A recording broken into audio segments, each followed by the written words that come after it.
Javier. Bueno, el tema de hoy es fracturas expuestas, la que sigue, de favor. Y bueno, hablando un poquito acerca de la historia de este tema, se dice que alrededor del siglo XIX, las amputaciones fueron el tratamiento de elección para este tipo de fracturas, debido a que no había tratamiento como tal, aparte de que uno de los principales era la antibioterapia, no estaba definido como tal. Y bueno, una fractura expuesta se define como abierta cuando existe una comunicación del foco de la fractura con el exterior. Y se dice que un tercio de los pacientes que tienen fracturas van a ser pacientes politraumatizados. Esto tiende a que van a tener un mayor riesgo de infección, un retardo de consolidación y una pseudoartrosis. Dentro de las fracturas expuestas encontramos algo muy importante que es la lesión de partes blandas. En esta vamos a tener tres características principales. La primera va a ser que va a haber una contaminación, la segunda va a ser una falta de vascularización y la tercera va a ser la pérdida de cobertura. Esta nos va a estar afectando lo que es la inmovilización de la fractura. La que sigue, de favor. Y bueno, en cuanto a etiología y mecanismo de lesión, se dice que estas son el resultado de aplicación de una fuerza violenta. La energía soportada en el momento de la lesión es proporcionada por la masa y al cuadrado de la velocidad.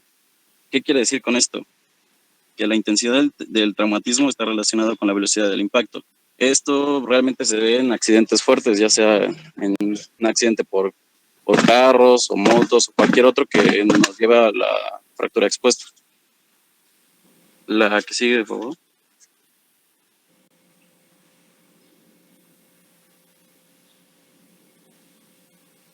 Y bueno, en cuanto a epidemiología, se clasifican en 4. Y bueno, dentro de las principales está lo que es la fractura de tibia, que va a tener un porcentaje de 21.6%. La de fémur, que va a ser de 12.1%. Lo que es cúbito y radio de un 9.3%. Y lo que es en el caso del húmero, que es en menor proporción, que sería de 5.7%. En cuanto a su microbiología, en esto se dice que aproximadamente entre un 60 y un 70% van a tener cultivos positivos, debido a que tienen muchos factores de riesgo estas fracturas, dentro de las cuales se puede mencionar es dónde sucedió y a qué es lo que estuvo expuesto. Y dentro de los principales que se van a ver van a ver afectados van a ser lo que son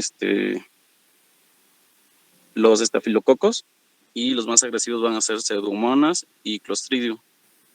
También se dice que esta contaminación bacteriana se produce cuando ya se haya llegado al hospital. Puede ser durante el impacto o puede ser cuando se llega al hospital. La que sigue. Y bueno, otro de los aspectos importantes es la valoración clínica. Creo que esto ya lo mencionaron anteriormente en el tema anterior. Y bueno, se va a hacer un protocolo de la ATLS y este procedimiento se hace con el ABCD. Como primer punto, en el A tenemos lo que es la vía aérea. En debemos asegurar la vía aérea del paciente, que pueda estar respirando y pueda estar ventilando. En el siguiente punto de ventilación, que es el B, aquí como son pacientes politraumatizados, hay que descartar lesiones mortales. ¿Cómo se va a hacer esto? Primero vamos a exponer completamente lo que es el tórax, libre de cualquier punto. 2, tenemos que inspeccionar la simetría de la caja torácica. Como tercer punto, tenemos que valorar la amplitud de ambos hemitórax. Y 4, buscar las heridas que puedan ocasionarnos este tipo de ventilación. Y bueno, aquí el punto importante de es determinar la existencia de la respiración espontánea. ¿Qué es lo que se va a hacer aquí? Se va a descartar lo que son neumotoras a tensión, neumotoras abierto y tórax inestable con conducción pulmonar. En el siguiente punto es el de circulación. En va a ser muy importante lo que es el volumen sanguíneo, el gasto cardíaco y el sangrado. Esos son los principales problemas a considerar. Regularmente en estos lo primero que se va a hacer es taponar lo que son las hemorragias. Es lo primero que se va a atender. En el siguiente punto, el D, que sería el déficit neurológico. En este nos va a valorar el nivel de conciencia del paciente, la respuesta pupilar, la sensibilidad de la respuesta motora en los miembros. Y también lo que nos va a evaluar es el tono vascular. Y como último punto en el E, lo que se va a hacer es la exposición y el control del ambiente. Aquí lo que tenemos que hacer con el paciente es retirar o más bien desnudar al paciente para poder observar o en su dado caso explorar todo el cuerpo para ver signos y síntomas de lesiones.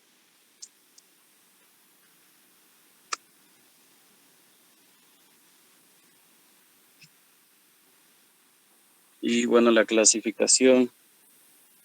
En cuanto a la clasificación, igual ya la habíamos visto en fracturas de miembro superior e inferior, pero las más comunes son las de Gustilo y Anderson. Esta clasificación ha sido adoptada universalmente y estos autores la clasifican en base a su función del tamaño de la herida, el grado de la lesión o contaminación de los tejidos y el tipo de fractura. Como pueden ver, lo que es 1 y 2, bueno, lo que es la 1 va a tener heridas menor a 1 centímetro y no van a estar contaminadas. En el grado 2 puede que estén contaminadas y van a ser mayor a 1 centímetro. En el grado 3 tiene 3 clasificaciones. Se va a dividir en tanto A, B y C. Y en esta clasificación podemos encontrar que son ya heridas más graves y aparte ya van a estar contaminadas.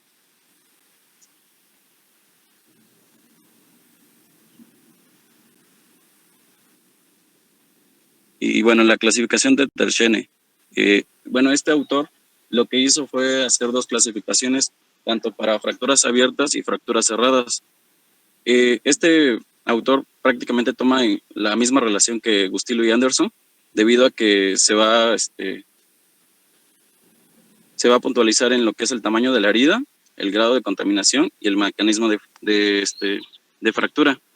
En el primero podemos ver que es una pequeña herida punzante. En el segundo estamos hablando de una contunción de la piel y en el tercero ya va a haber una gran contaminación y en el cuarto ya pues, literal es una amputación. La que sigue. Bueno, y en el caso de las fracturas cerradas igual está clasificado en 4, nada más que esta va a empezar de 0 a 3. En el caso de la 0, va a tener lesiones insignificantes, no van a pasar a mayor. En el caso de de la clasificación 1, van a tener contusiones leves. En el caso 2, van a tener abrasiones profundas y una posible contaminación. Y en el caso 3, van a ser fracturas cerradas por un mecanismo de aplastamiento o abulación. Ese es de partes blandas, ¿verdad? Sí, pero bueno, sería de cerradas. Lo que pasa es que las clasificó en 2. Sí. Ajá. Y bueno, lo primero que se va a hacer es una valoración por imagen. Lo primero que se pide es una radiografía simple y bueno, cuando hay alguna lesión se tiene que intervenir tanto, se debe incluir una articulación por encima y una por debajo, una radiografía por encima y una por debajo.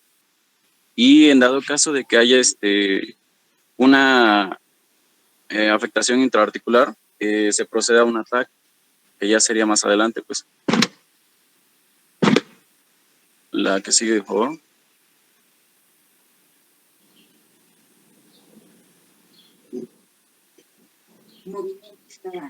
Y bueno, en cuanto al tratamiento, el tratamiento se va a basar en varias etapas o fases.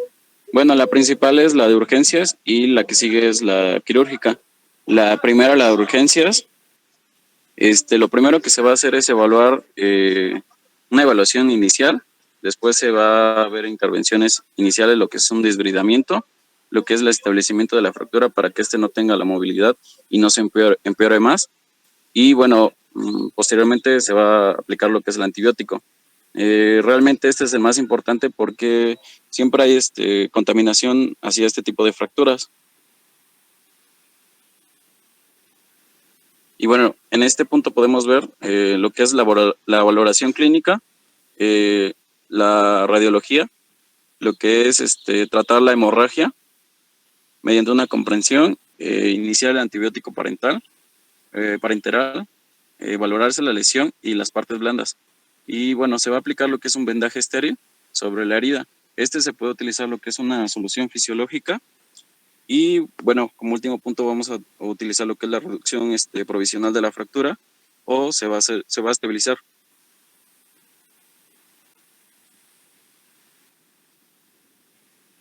Y bueno, este es el punto que estábamos hablando de la antibioterapia. Y bueno, se clasifican tres, tanto tipo 1 y tipo 2 se van a tratar con cefalosporinas de primera generación y lo que es el tipo 3 se va a añadir lo que es un aminoglucósido. Y en el caso de fracturas que estén, que hayan sido en trabajos, por ejemplo, en granjas, en jardines o donde haya más contaminación, se va a añadir lo que es una penicilina y un aminoglucósido. Aquí lo más importante es que se debe tratar lo antes posible y bueno, el tratamiento se debe continuar hasta las 48 horas.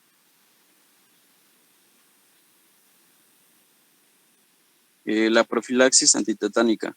Bueno, aquí la dosis actual de toxoides de 0.5 mililitros y para la inmunoglobulina esta va por edades. En el caso de menores de 5 años se aplica 75 unidades. En el caso de 5 a 10 años van a ser 125 unidades y de mayores de 10 años van a ser de 250 unidades. En esta tabla podemos ver, de acuerdo a las dosis que nos han aplicado, bueno, esto es en base a la inmunización previa que ya tenemos, y bueno, se dice que si es incompleta, menor a 3 dosis o desconocida, se va a aplicar una dosis de toxoide.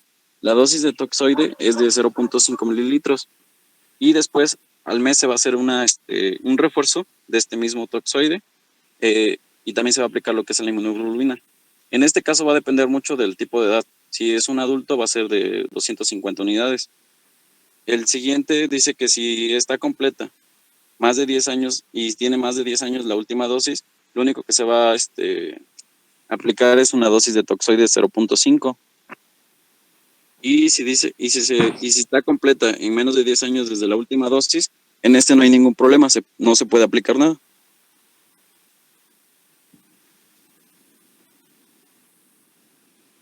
Y bueno, en cuanto al tratamiento quirúrgico, lo primero que se va a hacer es una preservación de la vida y de la extremidad. Segundo paso va a ser la valoración definitiva de la lesión y el más importante es el desbridamiento sistematizado de la herida. En es muy importante también retirar los cuerpos extraños. También va a depender mucho del tipo de fractura que se está exponiendo y por último es la estabilización de la fractura.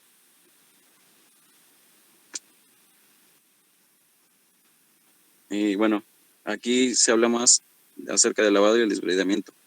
El paso más importante en el tratamiento de una fractura abierta es el adecuado lavado y desbridamiento. Bueno, esta exige una decisión meticulosa de todo el tejido desvitalizado o necrosado y es lo que se va a retirar realmente. Y en esta tablita podemos ver o se va a ver las características de este mismo tejido y lo podemos considerar por color, consistencia, el sangrado y la contractilidad.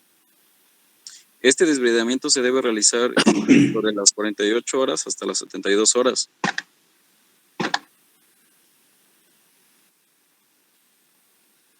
Y bueno, ¿cómo se hace el desbridamiento como tal?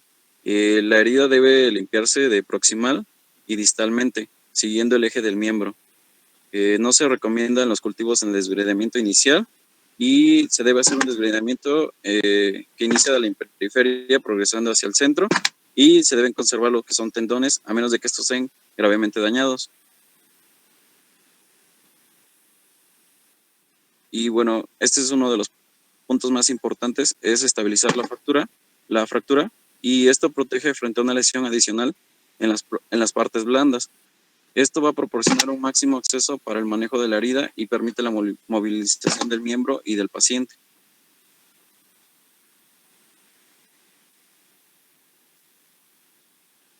Y bueno, en cuanto a la cobertura de partes blandas e injerto óseo, una vez que ya se estabilizó y se haya comprobado que no hay zonas de necrosis, se procede a la cobertura de la herida.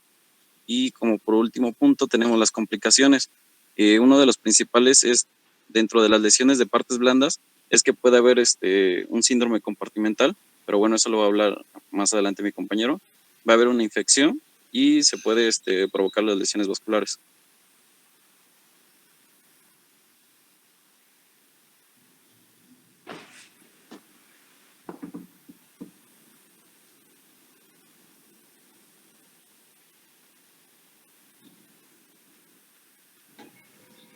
Amén. Sí, Como dicen los políticos, ¿es cuánto, señor presidente? Bueno, ay, no me digas, primero, ya estoy aquí. Después me voy. Después, no me digas, digo que no me digas. No le estoy diciendo. Después, después los busco y los encuentro. Después, unirse.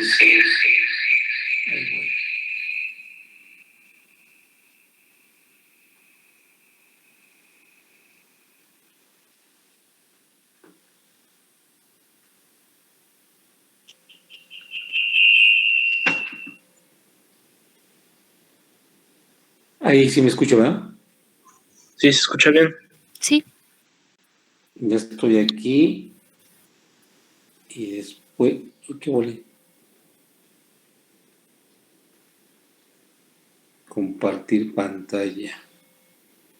Comenzar transmisión. Y después,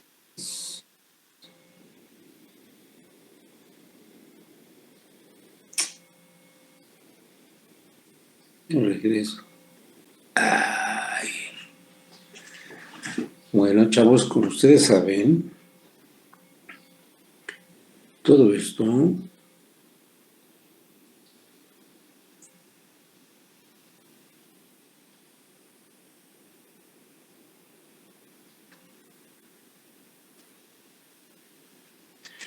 pues ahí aún ven un politraumatizado. Después de un accidente automovilístico de alto impacto, como todos ven, pueden haber fracturas. ¿Sí se ve, verdad? Sí se ve. Sí, Te escucha, se ve, se siente. Entonces, gente se le considera politraumatizado, porque ahí puede haber lesión de traumatismos craneoencefálicos, puede haber lesión de tórax, puede haber lesión de abdomen y de las extremidades inferiores o superiores. Hay escalas en donde hay que hacer un conteo para ver el riesgo y los pacientes caen en un problema que se llama falla orgánica múltiple. ¿Sí? Es un paciente que está politraumatizado y estas fracturas producen lo que son lesiones que ocasionan estrés, dolor y hemorragia. Pueden haber heridas contaminadas, síndromes compartimentales, como ya se mencionó, puede haber lesiones isquémicas y problemas de repercusión.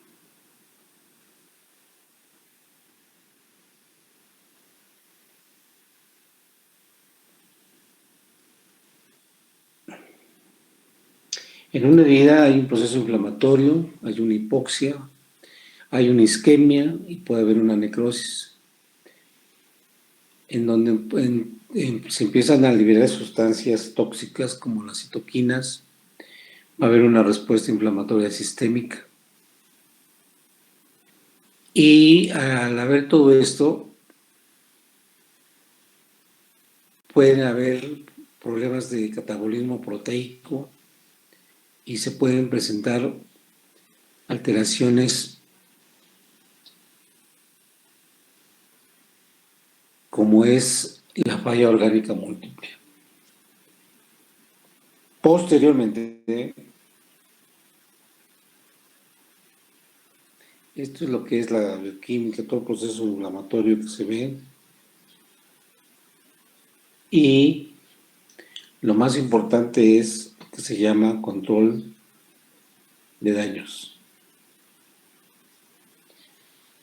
Lo que se debe hacer en este momento es estabilizar en forma temporal al paciente cuando hay unas fracturas. Pueden haber fracturas muy conminutas, muy inestables, puede haber pérdida de partes blandas, puede haber fracturas expuestas en donde ya puede haber lesión vascular, puede haber lesión neurológica, puede haber exposición de tendones y puede haber contaminación de la herida. Aquí lo más importante es tratar de resucitar al paciente. Y el manejo debe ser en forma inmediata.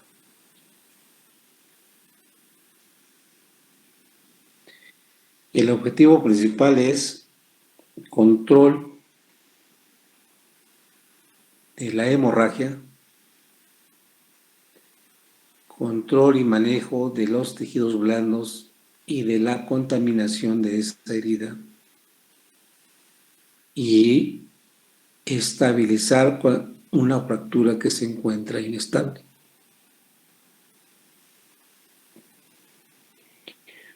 Posteriormente,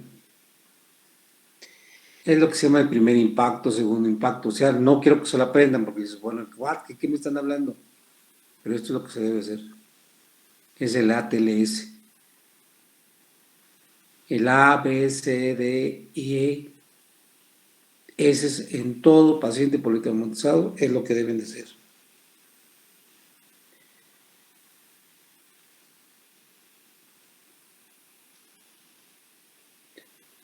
Podemos entrar, lo más importante es cuando un paciente les llega, estabilizarlo hemodinámicamente.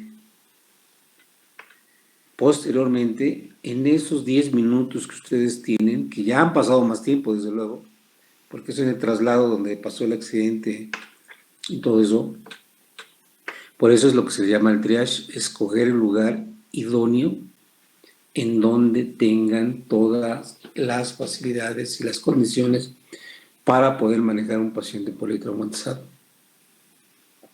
No lo pueden llevar a ningún otro sanatorio, ninguna clínica, nada de eso. Son donde haya hospital en donde se haga todo esto. Con la finalidad de que de una forma inmediata llegue a urgencias, se maneje en forma integral, donde está el cirujano de tórax, cirujano general, ortopedia, vascular periférico, rayos X, laboratorio. Y en un caso dado que esté comprometida la vida, si hay hemorragias internas o que esté sangrando, inmediatamente pasar a lo que es quirófano. Esto se hace en menos de 10 minutos. Si no, el paciente se muere. Las 3 cosas más importantes para que no se muera su paciente o tiene riesgo de morirse es de que el paciente curse con una hipotermia, curse con una coagulopatía, ¿sí? Y puedan tener lesiones pulmonares. Y más bien hay otro que es la hipotermia, la coagulopatía, y ahorita se los digo. No. Y es lo que se dice aquí, que hay un segundo impacto, en donde se van a determinar laboratorios, por ejemplo, determinar proteína C reactiva, plaquetas, marcadores inflamatorios, problemas de necrosis tubular, etcétera, etcétera, etcétera, etcétera, etcétera. Y lo más importante es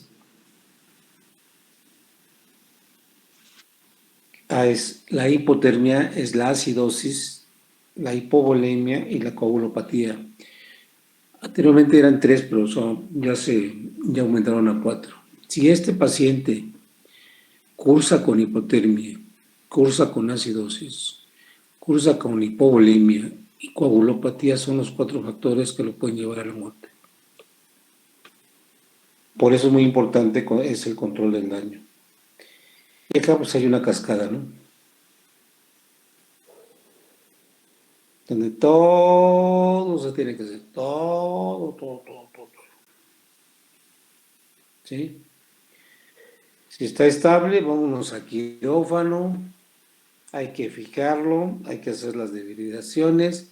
Si está sangrando por cavidad abdominal, el cirujano abre, tiene que taponear y si no entra el vascular, si hay alguna lesión de algún vaso muy fuerte, pues entonces lo tiene que ligar o lo tiene que anastomosar, no lo sé, pero todo se tiene que hacer ahí. Si hay problemas de ventilación o heridas a nivel del tórax y no puede ventilar bien el paciente, pues hay que colocarle un sello de agua, porque los pulmones están ponchados. Una vez que ya se hizo todo eso, bueno, está el paciente muy inestable, con traumatismo craneoencefálico, tiene fractura de pelvis. Entonces, lo más importante aquí es establecer si hay una fractura expuesta o una fractura multifragmentada, es estabilizarlo temporalmente con un fijador externo. En ese preciso momento, hay que realizar toda la debridación de todo el tejido necrótico avascular, ¿sí? Para que quitemos todo ese tejido contaminado, toda la piel macerada, que nos va a servir como cuerpo extraño después, quitar todo, quitar los fragmentos óseos que ya están devascularizados. No importa que se pierda hueso, lo importante es que no nos funcione, no esos fragmentos queden ahí y nos funcionen como un secuestro. Importante aquí es que el hueso debe de estar cubierto. Una vez ya realizado toda la debridación, toda la liberación, hay que cubrir el hueso porque el hueso no se puede quedar en exposición porque si no se muere. ¿Sí?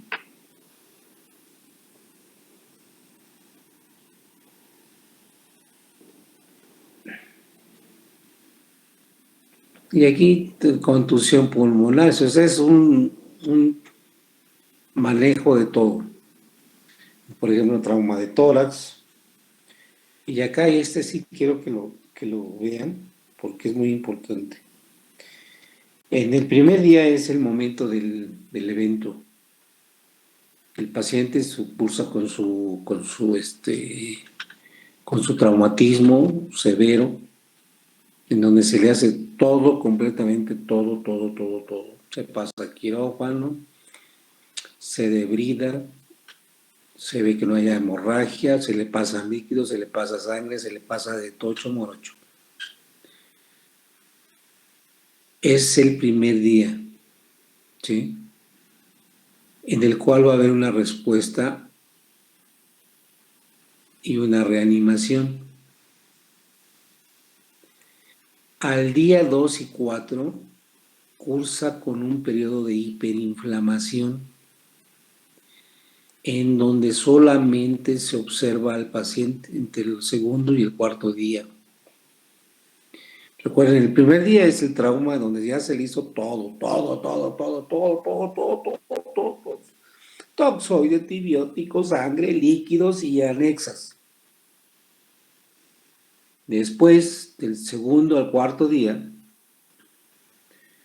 el paciente va a cursar con una respuesta de hiperinflamación y en donde nada más nosotros lo vamos a observar.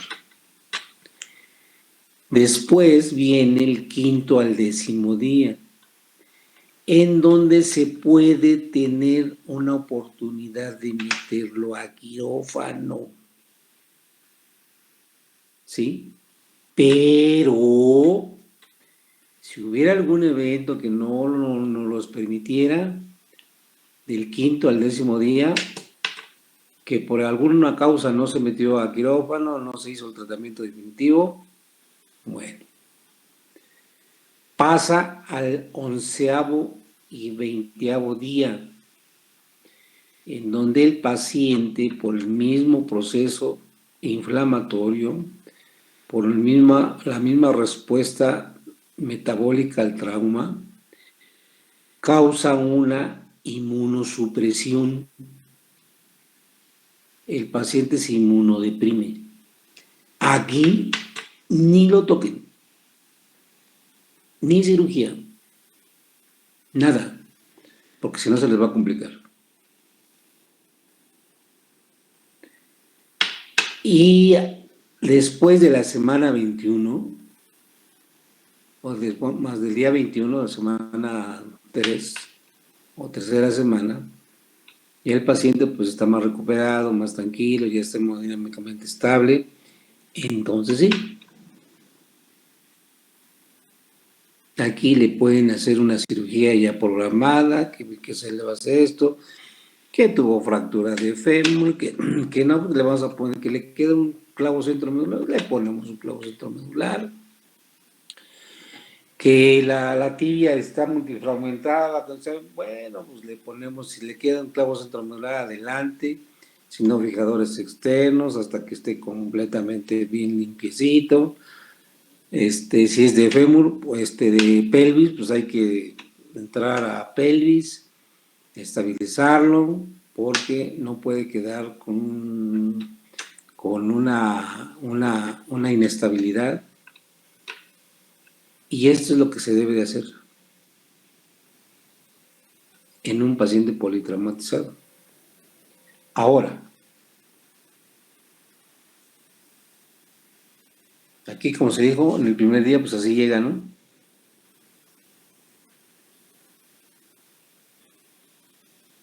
Así llega, es lo que se debe de hacer. Y salvar lo que se llama el control de daño. Tratar de salvar la extremidad. Que está después, no, que le falte, que ya le quitó, que momento. Vamos a debridar, vamos a quitar todo el tejido que está lesionado, ver si hay pulsaciones distales, si hay circulación, ver qué es lo que puede hacer el vascular periférico, cirugía plástica, etcétera, etcétera, etcétera.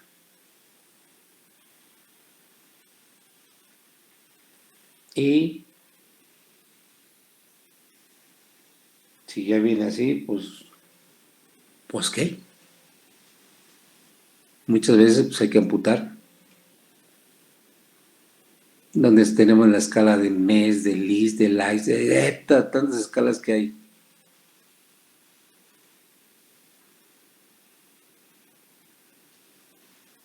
Lesiones vasculares, todo esto.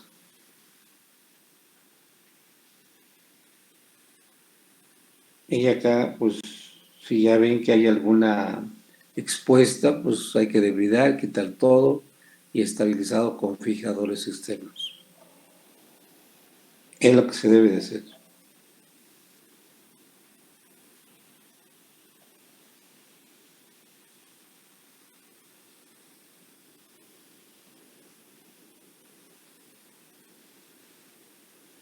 Y esto es cuando ya se estabiliza el paciente, dices, bueno, ya salió del peligro, pues ahora vienen los que son las complicaciones, puede tener complicaciones, etcétera, y entonces dar el tratamiento definitivo.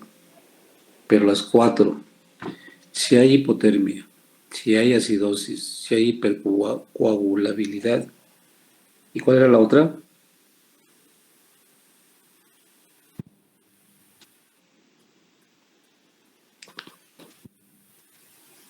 Lesiones pulmonares. No, hay otra.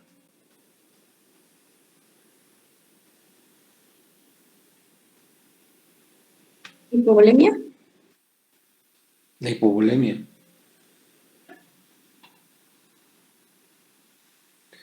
Y cuando se hace, cuando hay unas ventajas de la fijación, pues ya el paciente está ahí, va a requerir menos analgésico, porque recuerden que una fractura suelta así no estabilizada duele, y que sí duele, y el mismo dolor puedes que entre en shock y lo estabilizas, el sangrado puede parar completamente.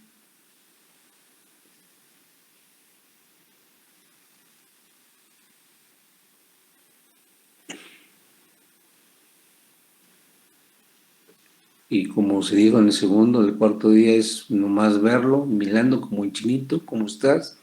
Que está flojo algún tornillito, alguna tuerca, bueno, apretárselo, nada más. Y los laboratorios van a estar diarios, ¿sí?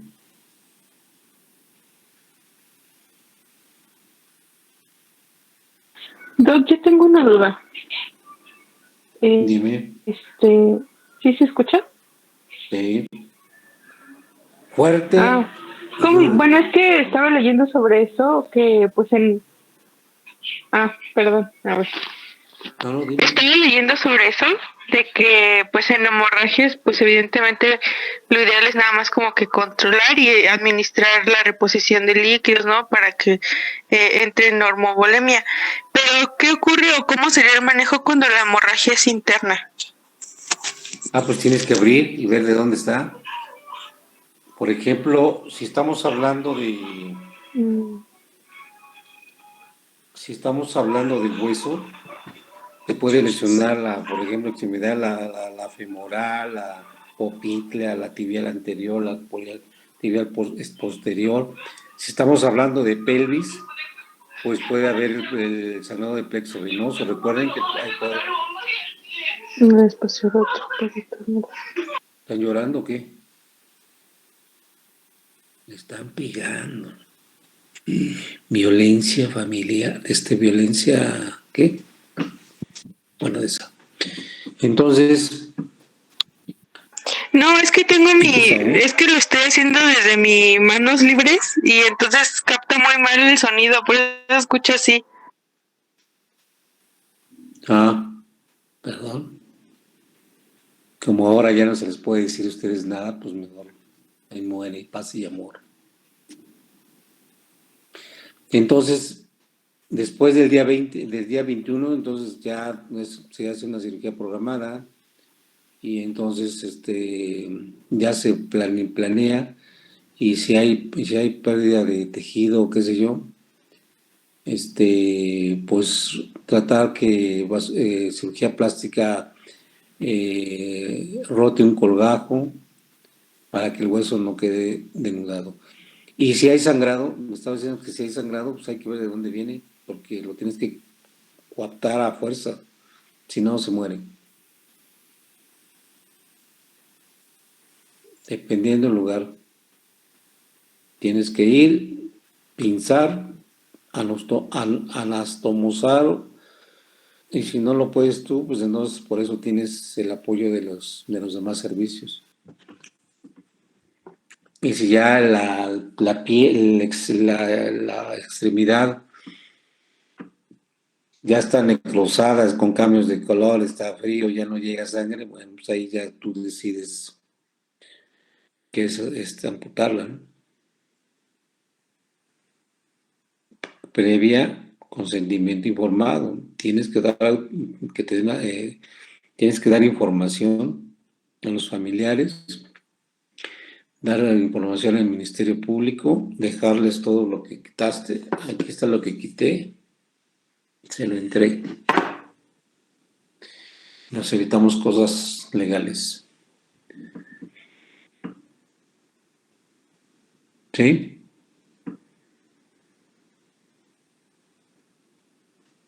Y ya si es una fractura expuesta, que no es tan traumática, que no cruzó con un problema de traumatismo craneoencefálico y no, pues nada más lo que es hacer es el debridamiento, estabilizar la fractura, darle sus antibióticos, sus analgésicos, esperar, puedes entrar a un lavado, segundo lavado, después de 24 horas o 72 horas, quitar otra vez todo el tejido, Hay que colocar, en el primer día hay que colocar el fijador en donde no te estorbe mucho para cuando hagas el lavado.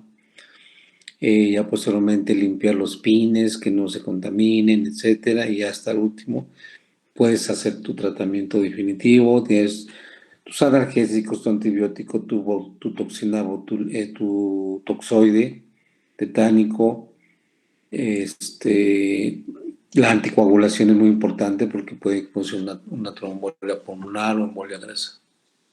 Y ya, después haces el tratamiento y el tratamiento definitivo. ¿Qué más, chavos? Que no callen para siempre.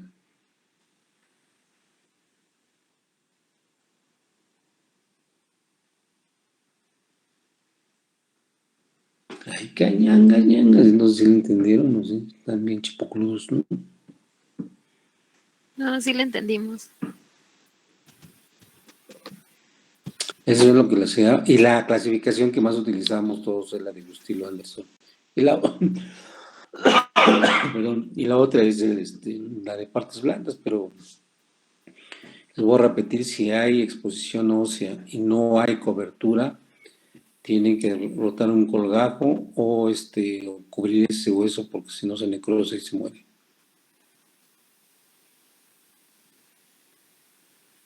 Y si tienen que comer hueso que está fragmentado, denudado y que ya no sirve, que ya no sangra, pues quítenlo, aunque quede acortado la extremidad. Ya después se verá qué es lo que se hace.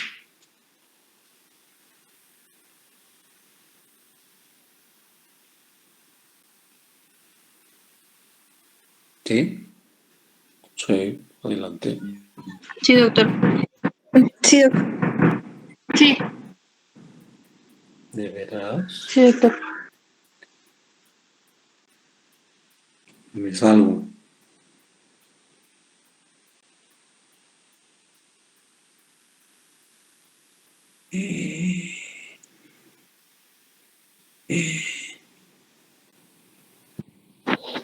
¿Estoy bien? Sí, sí se entendió.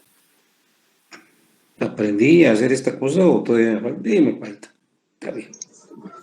Ya aprendió, doctor. Nada más le faltó colgar. Ay, ¿cómo cuelgo? Si quiere lo saco yo. No, pues ya. Y aquí, vea. Ya, ¿no? ¿Cómo cuelgo? A ver. Ya, ya. Ya, ya, ya.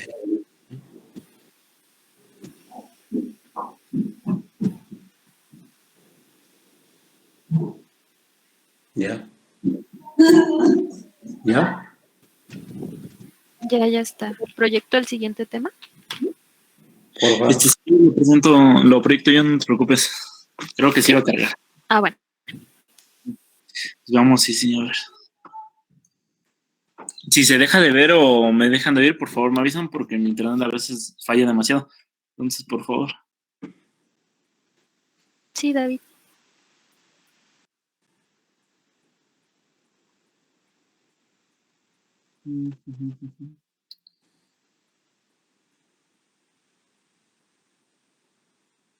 Porque es fin de semana y uno ya tiene huevo. Es viernes. No, pues ustedes se van al rato a echar cheleadas, ¿no? Bueno, No, fuera, ¿qué pero es hay esto? COVID. ¿No? Ojalá, pues, ojalá. Llevamos un año que no. ¿Ya? Pero bueno, ya está más. Aquí ya el próximo lunes ya entramos a ¿qué? Semáforo amarillo, creo. Sí, Pero amarillo. ahí vamos, poco a poco. Yo pues tengo riesgo de estar allá. Hoy ya en la mañana salí bueno, por el pasillo del hospital, salí a dejarle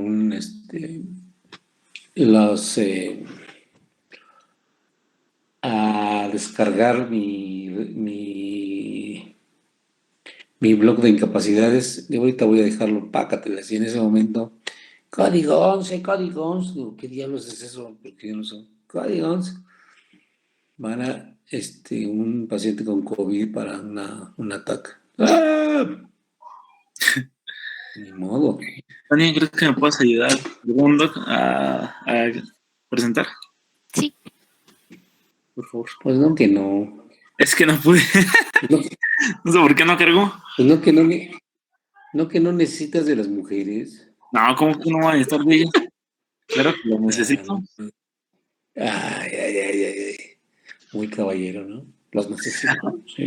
Un caballero, Doc. Muchas gracias. Pues vámonos. No, pues, ahora, ¿Ya se ve? sí, Siéntense, Muchas gracias. acomódense y relájense unos 10, 15 minutitos. A ver, vamos a ver. Vamos a hablar sobre el síndrome compartimental. Espérame, la hice grande, deja que cargue. Gracias. Bueno, vamos a empezar. ¿Qué es el síndrome compartimental? Bueno, va a ser la presencia de los signos y síntomas que van a deberse al aumento de la presión dentro de un compartimento definido, lo cual va a llevar a la reducción o a la eliminación de la perfusión, lo cual va a ser al final lo que va a generar el daño, que va a ser la isquemia en los tejidos del compartimento que va a tener la lesión. Ya, si quieres, por favor. Síndrome compartimental. Bueno, se van a describir principalmente dos tipos de síndrome compartimental, que va a ser el agudo y el crónico. El agudo va a ser el más común. El crónico va a ser el que se va a presentar normalmente en personas que realizan deporte. Principalmente van a ser los corredores. Un 69% de los crónicos van a ser en los corredores. Va a ser el deporte que va a generar normalmente más síndromes compartimentales. En el caso del agudo, que va a ser la emergencia quirúrgica, va a ser el que va a estar relacionado con traumas de alta energía y va a ser un tiempo prolongado de isquemia. Ese va a ser el agudo. También un 69% de estos casos va a ser por fracturas, normalmente. Las fracturas más comunes que van a presentar el síndrome compartimental va a ser las fracturas de diáfisis de la tibia y la del radiodistal, y también en ocasiones la de la rodilla. Comparte tus diapositivas, ¿no? ¿A que sí? Nos quedamos en... Bueno, esa sí es información que nada más iba dando, sí. Bueno, ahí la clasificación del síndrome compartimental agudo va a ser de Mubarak y Coles. Ellos van a dar la clasificación del síndrome compartimental agudo. Se va a dividir en dos etiologías. La primera va a ser la que va a disminuir el volumen del compartimiento y la segunda va a estar relacionada con un aumento de la presión.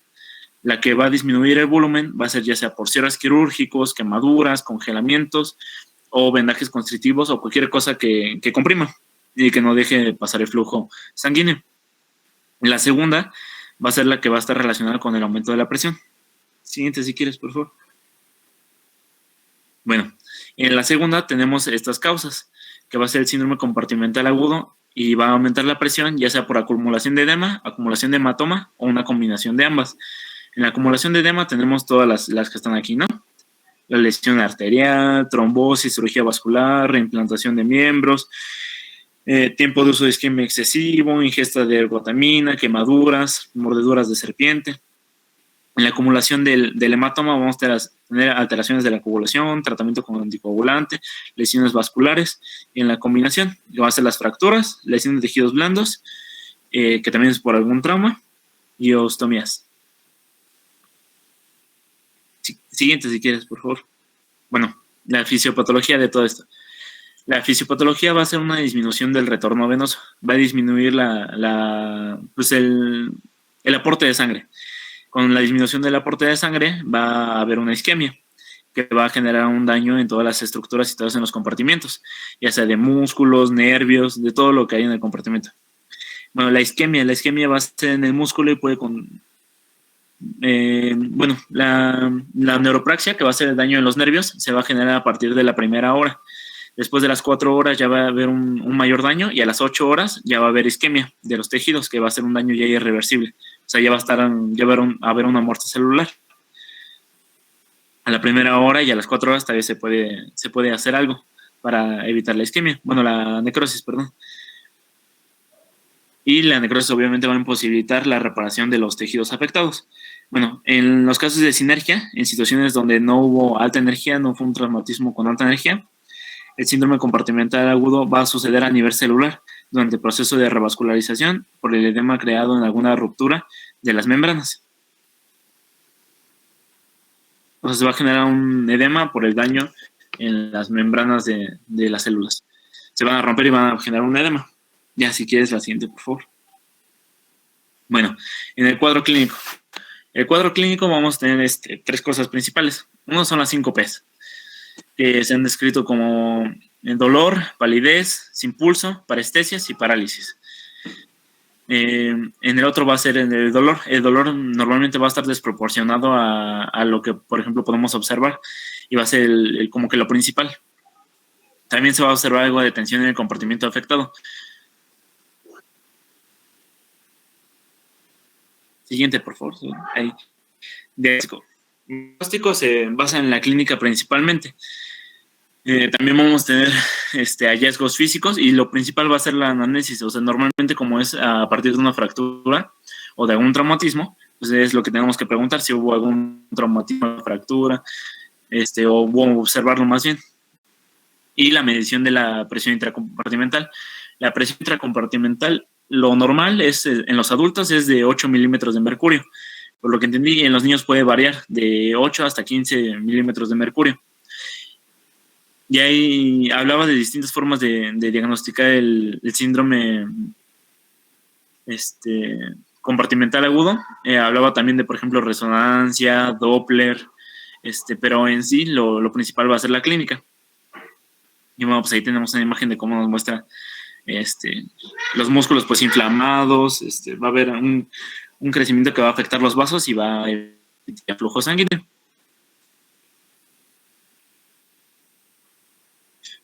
Las fascias. Las fascias son importantes porque van a ser lo que va a mantener a los músculos en su lugar.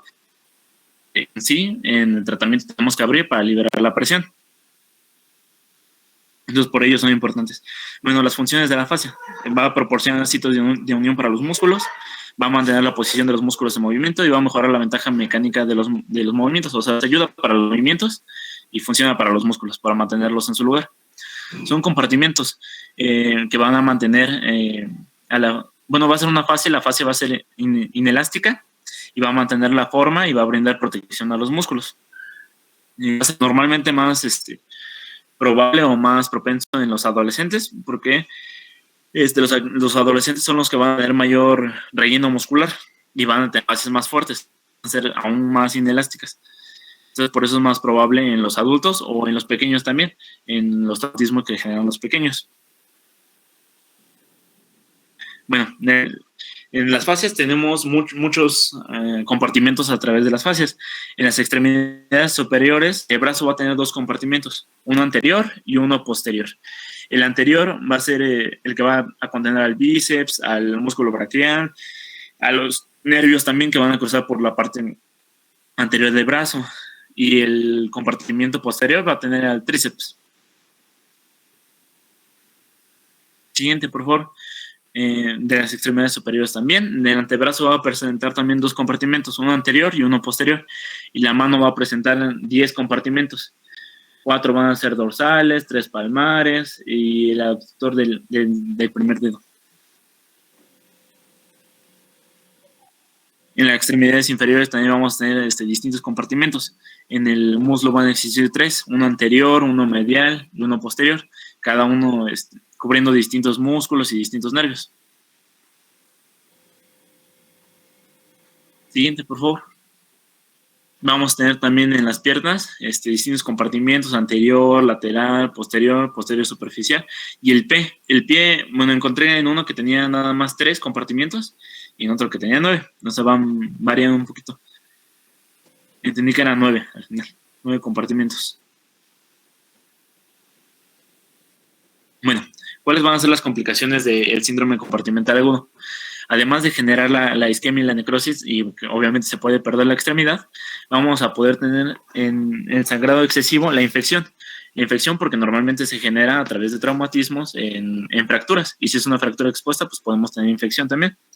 Podemos tener fibrosis del tejido por el daño que se haya generado también, dolor crónico, por el daño a los nervios, daño tisular, que genera una pérdida de la función nerviosa o muscular, o incluso una pérdida del miembro también.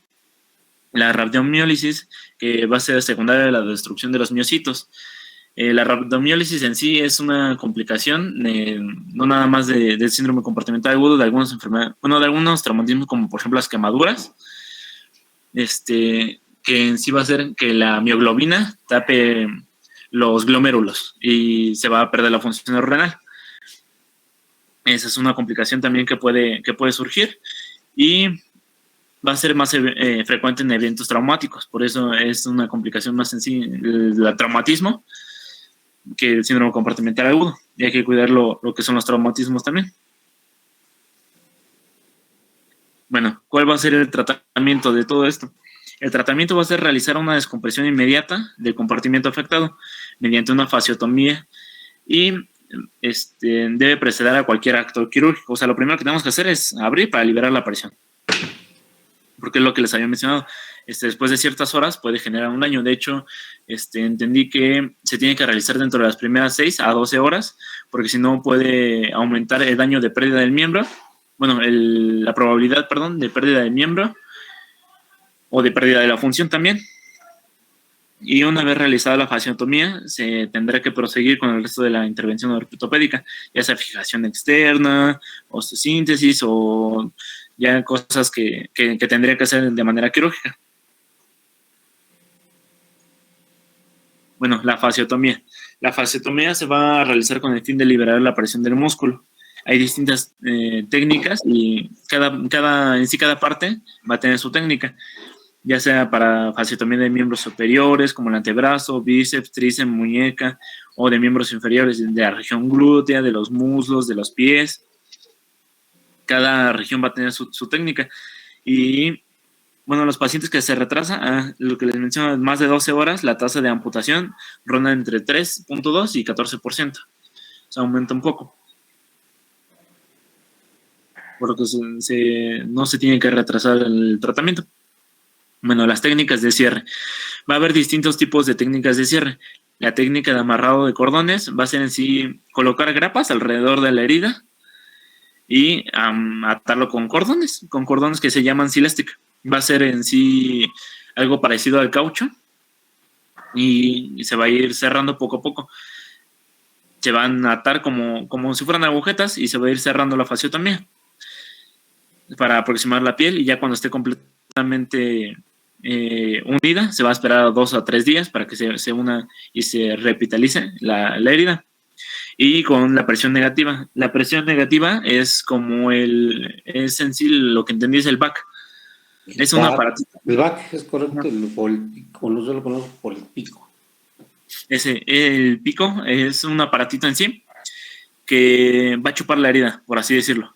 Va a tener pues una esponjita, va a tener algo que permita que no salga la presión, y va a tener una manguerita que va a estar chupando la herida, y va a permitir que la herida cierre de mejor manera, va a evitar edema, va a evitar su infección, va a evitar varias cosas, o sea que se genere ahí demasiada inflamación, por así decirlo. Y va a ayudar también a cerrar las heridas. Ahí va a estar el algodón que tenemos o que encontré del síndrome compartimental agudo. Va a haber un aumento en el volumen compartimental, una disminución del compartimento, cualquiera de las dos. Van a disminuir el retorno venoso. Va a haber un aumento de la presión compartimental o disminución de la presión arterial, que cualquiera de las dos va a hacer que no fluya la sangre y que no llegue bien a las células. Entonces va a haber una disminución de la función capilar, que va a generar una isquemia, y lo que tenemos que hacer pues es una fasciotomía para disminución de la presión intercompartimental, para revascularización, para recuperación sin secuelas. Y en la isquemia pues va a haber una disminución de la presión, necrosis muscular y nerviosa si no se realiza nada, una contractura muscular y secuelas permanentes, porque incluso se puede perder el miembro. De hecho, el síndrome compartimental aguda es una emergencia quirúrgica, una emergencia ortopédica. Sí, pues, bueno, y hasta ahí acaba el síndrome compartimental agudo. ¿Alguna pregunta? Seguimos, si quieres, con la última. Ya, ahí está, hasta ahí acaba. Esto es muy común que se presente, y principalmente cuando se coloca en yeso. Creo que sí les dije.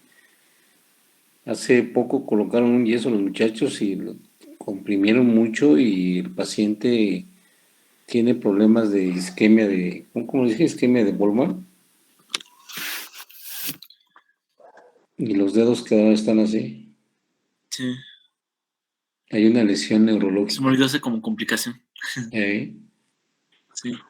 Entonces, hay que tener muchísimo cuidado. Lo que se hace ahí cuando vean el paciente se queja de dolor, ¿cuáles son las 5 P's? Pues ya quitaron su nombre, no sean malas. Pónganlo, participen. A ver, quien me las diga a un punto, dice el doc.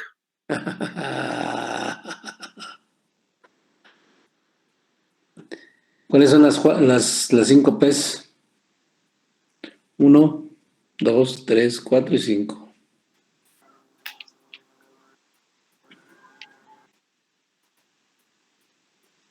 Una es la presión.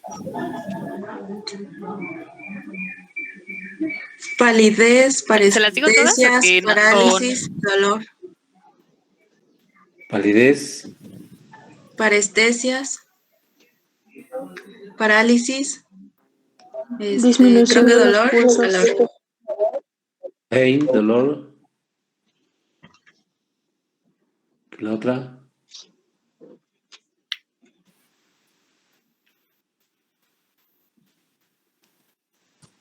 Ausencia de pulso. ¿cómo?